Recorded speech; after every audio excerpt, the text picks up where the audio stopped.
Hi, this is Pastor Bill from First Baptist Church in Rahway, New Jersey.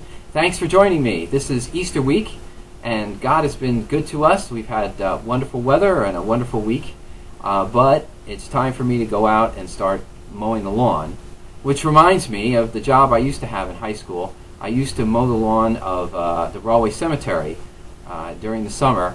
There were a bunch of us who used to go around cutting the grass all the time, and it was kind of a good job, you know, quiet, peaceful, not being outside. That's a good thing. But it was a little on the sad side because there was, every time I cut the lawn in this area where there were children's stones, children's graves, I'd look at the names, I'd look at the dates, and it was really, really kind of sad.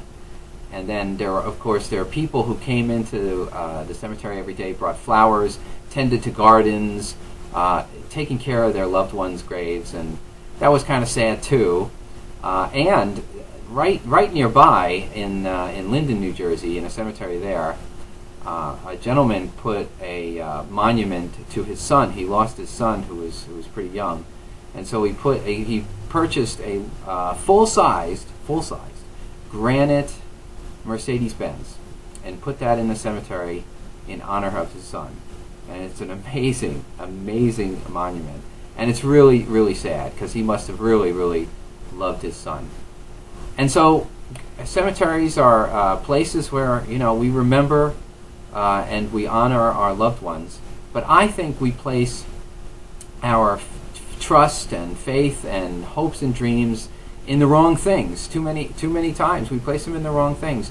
Like we place our hopes and dreams in the things of this world, money, possessions, fame and fortune, all that wonderful stuff, and yet it doesn't last. It doesn't last. As we see from the stones and cemeteries, we're reminded how limited our time is here on earth. And Jesus, of course, he lived a life of like you and me. He lived a normal life, and he died, just like we're all going to die someday. And you can go to his tomb. You can go to Jerusalem and visit the Church of the Holy Sepulchre. And down in the very depths in the basement, there's this little alcove thing that is the tomb of Jesus. But you know, you can go there and see the tomb, but you're not going to find Jesus there. And that's because on the third day after Jesus was placed in the tomb, his body was gone, and he was alive, walking and talking and conversing with the disciples. He was alive, and he said he would be alive, and he also said that he is alive today, that he would be here with you and me, with all the believers, with all the people of faith. Jesus said he would be here with us, and he would always, always be with us. Jesus is here right now in the hearts of those of us who put our faith and trust in him, in the hearts of those of us who love Jesus. Jesus is here. And so there's no dead man. There was no body. There were no bones. There was no grave. There was no dead man there. And there's no dead man here.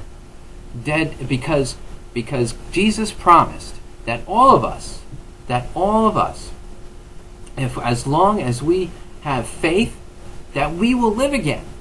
That when we die and leave this place, there's another one ready for us. There's a blessed and wonderful place that God has prepared for us.